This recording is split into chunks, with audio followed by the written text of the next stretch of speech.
नमस्कार दोस्तों, stock market studies में फिर से एक बार आपको बहुत बहुत स्वागत है। तो आज मैं फिर से आपके सामने कुछ इंपॉर्टेंट कंपनी का अपडेट शेयर करने वाला हूं, तो वीडियो को पूरा लास्ट तक देखिएगा। और अभी तक अपने चैनल को सब्सक्राइब नहीं किया तो जरूर कर लीजिएगा। कंटिन्यूसली इन्फॉर्मेशन और अपडेट्स पाने के लिए चैनल के ऊपर बने रहिएगा। तो चलो देख लेते हैं कौन सा कंपनी है इस वीडियो के अंदर। फर्स्ट जो कंपनी है जिसके बारे में चर्चा करूं उसका नाम है एसआरएफ। देखिए, एसआरएफ एक ऐसे कंपनी है जिसके ऊपर हर टाइम में मैं ट्रस्ट करता हूँ। ऑब्वियसली मैं इस कंपनी के ऊपर ज्यादा ट्रस्ट इसलिए करता हूँ क्योंकि इसका मैनेजमेंट का बिजनेस थिंकिंग और इसका मैनेजमेंट का काम मुझे बहुत अच्छा लगता है। क्योंकि कंपनी आज का कंपनी नहीं है, 1970 में कंपनी स्टार्ट हुआ था, तब से लेकर आज तक कंपनी जिस लेवल में परफॉर्मेंस किया और आज भी कंपनी उस सेक्टर में केमिकल इंडस्ट्रीज में जो स्पेशलिटी केमिकल बनाने वाला जितने सारे कंपनी है वो सारे कंपनी को टक्कर देकर नंबर 1 पोजीशन में है।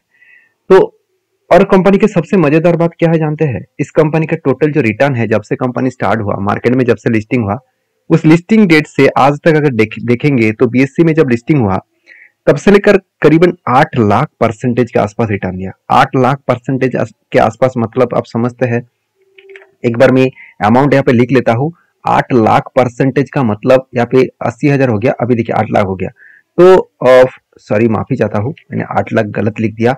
तो यहाँ पे 8 लाख 80,000 नहीं, यहाँ पे 8 लाख हो गया। तो 8 लाख परसेंटेज का मतलब अगर लास्ट 2 जीरो को मैं हटा दूं तो 8,000 टाइम्स, 8,000 टाइम्स आपको रिटर्न दिया। मतलब आपने अगर इस कंपनी के ऊपर 100 रुपीज भी उस टाइम लगा दिया होता कोई व्यक्ति ने, तो इसके साथ अगर मल्टीप्लाई करूं तो कितना हो जाता? करीबन 80,000। तो ये तो एक सिंपल सा कैलकुलेशन है। तो सोचिए आज कितना बड़ा मल्टीप्लिकेटर कंपनी रिटर्न दे चुके हैं। मेरा कहने का मतलब है कि मुझे कुछ दोस्तों ने कमेंट किया, कुछ सर ने कमेंट किया कि सर इस कंपनी के ऊपर क्या सही में कि मल्टीप्लिकेटर रिटर्न बन सकते हैं? अभी देखिए, अभी मल्टीप्लिकेटर रिटर्न नहीं बनेगा क्योंकि पहली बात कंपनी ऑलमोस्ट 73,000 करोड़ बन चुके हैं। इसको फिर से 10 गुना होने के लिए कंपनी को 10 टाइम्स बड़ा होना पड़ेगा और 73,000 से कंपनी को बड़ा होकर होना चाहिए 7 लाख करोड़। तो 7 लाख करोड़ इतना आसानी में नहीं बनेगा क्योंकि आज बहुत सारे कंपनी 10 लाख करोड़ के ऊपर भी है, मान लेता हूँ 7 लाख 8 लाख करोड़ के ऊपर है, मान लेता हूँ। मगर इस कंपनी इतना बड़ा होने के लिए बहुत ज्यादा दम लगेगा क्योंकि केमिकल इंडस्ट्रीज में बहुत सारे कंपटीशन भी है और ग्लोबली मार्केट में भी कंपटीशन है। और साथ ही साथ देखा जाए तो कंपनी की जो परफॉर्मेंस है वो अभी एक ही रेंज के ऊपर है, उतना हाई लेवल का रेंज ग्रोथ नहीं है। जैसे देखिए 3,300 करोड़, 3,400 करोड़, 3,000 करोड़, मतलब 3,000 के लेवल जो पकड़े हैं 3 सालों से, 3,000 के लेवल में ही कंपनी का सेल्स को मेंटेन कर रहा है। एक्सपेंस को भी कंपनी कंट्रोल में रखे, उस बेसिस में कंपनी का नेट प्रॉफिट 3,000 करोड़ जिस तरीके से हो रहा था, यहाँ पे 300 करोड़ का प्रॉफिट हो रहा है। तो जो ग्रोथ होने का जो चांसेस है वो मुझे उतना हाई लेवल में देखने को नहीं मिला क्योंकि कंपनी का प्रॉफिट एंड लॉस में एक चीज को नोटिस करना, कंपनी का सेल्स ग्रोथ ठीक है, प्रॉफिट ग्रोथ ठीक है और कंपनी का CAGR परसेंटेज भी अच्छा खासा यहाँ पे देखने को मिला। और रिटर्न ऑफ इक्विटी के बारे में बात करें तो कंपनी का रिटर्न ऑफ इक्विटी भी बहुत शानदार तरीके से देखने को मिला है। तो कहने का मतलब है कि कंपनी के ऊपर जो सिचुएशन बना है उस सिचुएशन के हिसाब से बात करूं तो एक अलग लेवल का कंपनी का नेट प्रॉफिटेबिलिटी ग्रोथ होना चाहिए, तब एक कंपनी फिर से एक लंबा जर्नी कर सकते हैं। अभी फिलहाल के लिए क्या हुआ है, 2 साल के लिए केमिकल कंपनीज का हालत बिगड़ चुके हैं। केमिकल का प्रोडक्ट मार्केट में जो डिमांड है वो डिमांड कम हो चुके हैं और डिमांड कम होने के कारण कंपनी के ऊपर एक प्रेशराइज बनता हुआ देखने को मिला, जिसके चलते कंपनी में एक बड़ा सा लंबा सा जो जर्नी होना चाहिए था वो जर्नी अभी रुक चुके हैं। अभी इस रुकने के कारण आपको मैं चार्ट पैटर्न दिखा दूं। देखिए, बहुत दिनों तक कंपनी एक ही रेंज के ऊपर ट्रेड कर रहा है। बहुत दिनों का मतलब क्या है, 2021 से सितंबर से लेकर आज मार्च हो गया 2024, मतलब एटलीस्ट 3 इयर्स तक एक ही रेंज के ऊपर कंपनी ट्रेड कर रहा है। हाँ, इस रेंज में मैं बहुत बार, 1 बार 2 बार 3 4 5 6 बार मैंने ट्रेड लिया और ट्रेड अराउंड 20% के आसपास मुझे टारगेट मिला। जब जब मुझे ट्रेड मिला तब मैं आपके साथ शेयर भी किया। हाँ, पहले ट्रेड में नहीं शेयर कर पाया, अभी मैं लास्ट शेयर कर पाया, इस ट्रेड को शेयर कर पाया, यहाँ पे भी ट्रेड शेयर कर पाया। आप मेरा पुराना सब्सक्राइबर तो आपको पता है। तो अगर मुझे फिर से एक ट्रेड बनता हुआ देखने को मिला है कुछ इस तरीके से, एक कप तो बन चुके हैं, यहाँ पे कप तो बन चुके हैं, उसके बाद एक हैंडल पैटर्न अगर कंप्लीट करे तो मैं फिर से एक बार एंट्री लेने के लिए तैयारी करूंगा क्योंकि यहाँ पे मुझे लग रहा है कि एक कप तो कंप्लीट हो चुके हैं, उसके बाद एक हैंडल का जरूरत है। तो हैंडल अगर कंप्लीट हो जाए तो एक बड़ा सा टारगेट फिर से बन सकता है। तो बाकी आपके क्या ओपिनियन है जरूर मुझे कमेंट्स करके बताना। नेक्स्ट जो कंपनी है उसका नाम है डीएलएफ। देखिए डीएलएफ के बारे में बात करूं तो डीएलएफ कोई छोटा मोटा कंपनी है, 2 लाख करोड़ के आसपास इसका कंपनी का मार्केट कैप है और इंडिया के सबसे बड़े रियलिस्टिक कंपनी है। अगर मैं इस कंपनी का कंस्ट्रक्शन और रियलिटी इंडस्ट्रीज के हिसाब से देखूं तो कंपनी नंबर 1 है और नंबर 1 ही रहेगा, क्योंकि इस कंपनी के मार्केट कैप को टक्कर देने के लिए बाकी कंपनी को बहुत ज्यादा मेहनत करना पड़ेगा, क्योंकि कंपनी का मैनेजमेंट पहले थोड़ा सा वीक हो गया था, बीच में थोड़ा सा वीक हो गया था और अभी कोविड के बाद इस कंपनी धीरे धीरे करके खुद को अलग लेवल में रिप्रेजेंट कराया और आप देख सकते हैं 2 लाख करोड़ के आसपास इसका मार्केट कैप बन चुके हैं और इस कंपनी के जो डेप्थ है वो 1 स्टेप कम हो चुके हैं। 1 स्टेप कम होने का मतलब है पहले जो डेप्थ था उससे भी कम हो चुके हैं। पहले कितना डेप्थ था? पहले डेप्थ कंपनी का था कितना? करीबन करीबन 4000 to 6000 करोड़ के आसपास। देखिए कंपनी का डेप्थ कितना था? 22,000 25,000 करोड़ के आसपास डेप्थ था। वो डेप्थ कम करके कितना लेके आए? 3,300 करोड़। जब कोई कंपनी का कर्जा कम हो रहा है तो सोचिएगा उसका प्रॉफिट मार्जिन भी बढ़ेगा, क्योंकि कर्जा ही सब कुछ है। कर्जा जब जितना बढ़ेगा उतना ही कंपनी का प्रॉफिट मार्जिन खा जाएगा। तो सेल्स के बारे में बात करो तो सेल्स तो एक ही रेंज के आसपास है।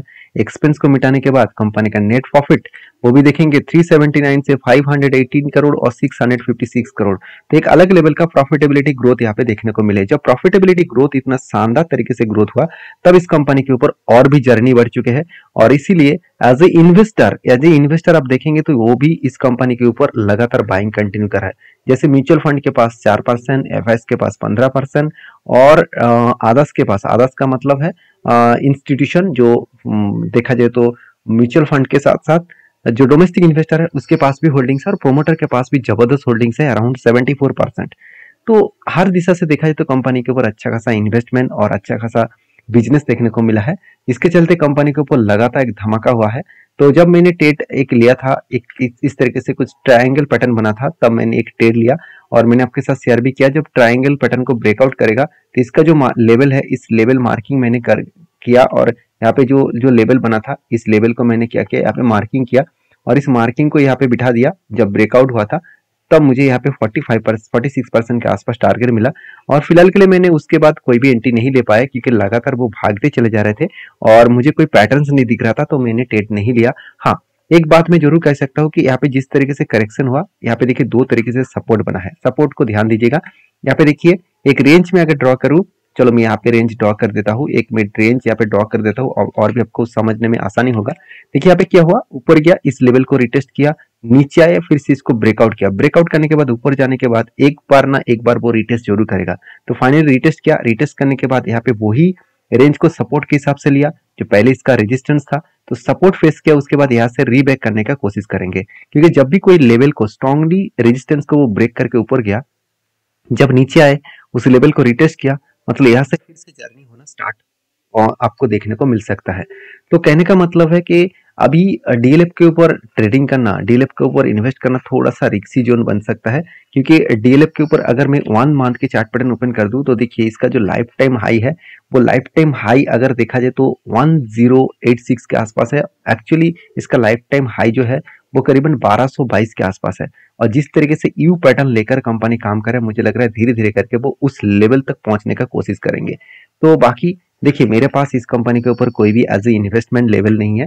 जब जब मुझे ट्रेड मिला तब मैंने ट्रेड लिया। हाँ, मैं यहाँ पे फिर से कोई छोटे मोटे क्वांटिटी के साथ ट्रेड लेने वाला हूँ, क्योंकि यहाँ पे जो लेवल में आपको बताया हूँ, क्योंकि यहाँ पे एक ग्रीन कैंडल इस हाई लेवल के ऊपर अगर क्लोजिंग पे मैं जरूर एंट्री लूंगा और इसके नीचे मेरा स्टॉप लॉस रहेगा। छोटा सा एक स्टॉप लॉस लेकर मैं छोटे से क्वांटिटी के साथ काम करूंगा, क्योंकि इस तरीके से पैटर्न्स के ऊपर मैं ज्यादा क्वांटिटी के साथ काम नहीं करता हूँ, क्योंकि यहाँ पे थोड़ा सा रिक्सी जोन है, तो रिक्सी जोन के बेसिस में मैं काम करूंगा।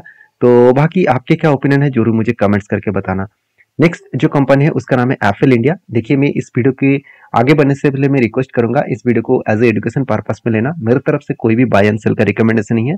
मैं किसी भी तरीके से आपको कभी भी टिप्स नहीं दिया और कभी भी मैं आपके साथ कोई भी मतलब कोई भी कोर्सेस नहीं बेचे। तो मैं हमेशा हर चीज़ों को सिखाना चाहता हूँ, वो फ्री ऑफ कॉस्ट। अगर आप सीखना चाहते हैं तो मेरे साथ जुड़े रहिए, मेरे साथ कंटिन्यू करिए। अगर आप टिप्स के लिए आए हैं तो मैं रिक्वेस्ट करूंगा आप प्लीज सीख कर काम करिए। तो नेक्स्ट जो कंपनी उसका नाम है एफएल इंडिया, जो 14,000 करोड़ के आसपास कंपनी है। इस कंपनी के खासियत पॉइंट मुझे बेस्ट लगा कंपनी का मैनेजमेंट, क्योंकि इस मैनेजमेंट ने क्या क्या आप देख सकते हैं, हर साल में खुद के जो प्रॉफिटेबिलिटी है, सेल्स का ग्रोथ है, हर साल वो बढ़ाते चले गए। एक भी आपको ऐसे साल नहीं दिखेगा जहाँ पे कंपनी का सेल्स नहीं बढ़ा, कंपनी के एक्सपेंस नहीं बढ़ा, एक्सपेंस कंटिन्यू रहा। तो कंपनी का प्रॉफिट भी देखिए 30 करोड़ से 60 करोड़, उसके बाद 69 करोड़, अभी 77 करोड़। एक अलग लेवल का प्रॉफिटेबिलिटी कंपनी ग्रोथ को मेंटेन किए, और इसी के चलते कंपनी का जो नेट प्रॉफिट बढ़ा, उसके चलते कंपनी ने और एक की अच्छा काम किया। वो काम क्या है? देखिए, कंपनी के ऊपर अभी कर्जा तो बढ़ा, अभी कर्जे जो बढ़ा उस कर्जे को क्या कंपनी मिटा सकते हैं? बिल्कुल मिटा सकते हैं, क्योंकि हाथ में ही करीबन 500 करोड़ के कैश है और कंपनी ने कर्जा 228 करोड़ का लेके रखा है।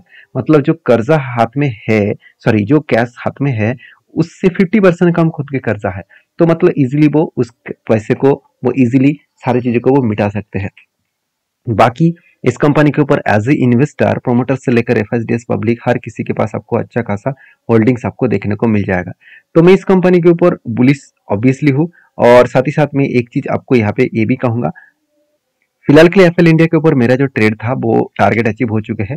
शोल्डर कम हेड कम शोल्डर बना था, फाइनली यहाँ पे ब्रेकआउट हुआ और रिटेस्ट किया, उसके बाद टारगेट को अचीव किया, करीबन 21% का टारगेट मिला 116 दिनों में। जब एंट्री लिया था तब मैंने आपके साथ शेयर किया। तो फिलहाल के लिए मेरा कोई भी ट्रेड नहीं है। हाँ, मैंने ये बताया कि जिस तरीके से करेक्शन हो रहा है तो वो जो सपोर्ट लेवल इसका बनेगा वो 1027 रुपीज के आसपास इसका सपोर्ट बनेगा। तो वही लेवल को वो रिटेस्ट कर रहा है। अभी देखना बाकी है कि वो और भी गिरते हैं कि यहाँ से वो रीबैक करते हैं, तो या आगे और भी गिरे तो एक लेवल बनाएगा, तब मैं आपके साथ शेयर करूंगा वो नीचे कहाँ तक आ सकते हैं। तो अभी संभल के बैठे रहिए, चुपचाप बैठे रहिए, जब मौका मिले तब उस मौके का फायदा उठे। हर जगह पे एंट्री मत लीजिएगा, क्योंकि एंट्री लेना तब है जब आपको कंफर्मेशन ज्यादा मिले। तो वीडियो में जानकारी अच्छा मिले तो प्लीज लाइक करिए, और इसी तरीके से मेरे साथ जुड़े रहिए, और मेरे साथ लास्ट तक जुड़े रहने के लिए बहुत बहुत धन्यवाद। मिलते हैं नेक्स्ट वीडियो में, तब तक के लिए आपके ख्याल रखिए। Bye bye.